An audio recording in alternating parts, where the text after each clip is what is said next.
Leo ni siku nyingine tena, wafuatiliaji wa chaneli yetu. Tumepata mgeni kwa mara nyingine tena. Tunataka tukwambie, je, leo amekuja na kitu gani?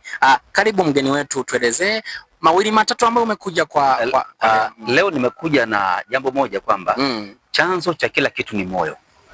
Chanzo cha kila kitu ni moyo. Watu wengi wanahangaikia au wanahangaika na matatizo ya maisha.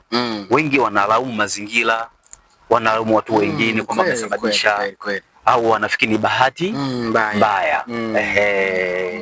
Sawa, lakini katika Biblia au kwenye kitabu cha neno la Mungu, sauti ya Muumba inasema kwamba chanzo cha kila kitu katika maisha ya mwanadamu ni moyo. Ni moyo. Sawa. Ukibadilisha moyo na maisha yako yanafanyaje? Yanabadilika. Katika Methali 4:23 inasema linda sana moyo wako kuliko tufanyaje? Uyalindayo. Linda sana moyo wako kuliko yote uyalindayo. Kwa hiyo unaweza kuongelea mambo mawili makubwa. Moja, kila kitu huanza moyoni. Katika Mathayo 15 8 mpaka 19 Yesu anasema kwamba mawazo ya mtu hutoka wapi? Moyoni. Sawa? Kwa hiyo mawazo huanzia wapi? Moyoni. Maneno huanzia wapi? Moyoni. Matendo huanzia wapi? Moyoni. Kwa hiyo moyo ndio chanzo cha mawazo, matendo au maneno. Sawa?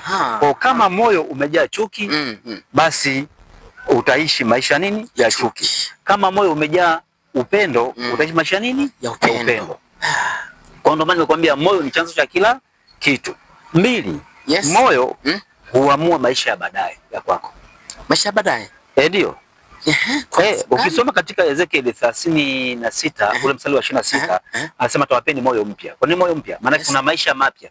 Kwa jinsi utakapokubali kubadilika na maisha yako yafanyaje? Yanabadilika. Sawa, moyo safi huleta maisha safi. Moyo mchafu huleta maisha mabaya. Sawa, moyo mpya huleta maisha mapya. Kwa hiyo jiulize, moyoni mwangu kuna nini? Sawa? Sawa, moyoni kuna nini? Umejaa nini? Kile kilicho moyoni ndicho kinachoonekana nje. Kwa maana ukiamua kubadilika, unabadilika. Maisha yanafanyaje? Yanabadilika. Kwa hiyo mahali maisha unaoishi yote mabaya, issue ni nini? Ni moyo. Hujakubali kuamua, ila kubali leo kuamua moyo wako badilike. Usisingizie mazingira wala watu wala sijui na kuloga au kama umelaniwa. Hata wewe mwenye pressure, issue ni nini? Ni moyo. Methali 17:22 sema moyo changamka dawa nzuri. Kwa hiyo kama somo limekusaidia, naomba ni like, ni share na unifollow na ucomment, wapate habari nyingine ya watu wengine. Asanteni sana. Asante, barikiwe sana.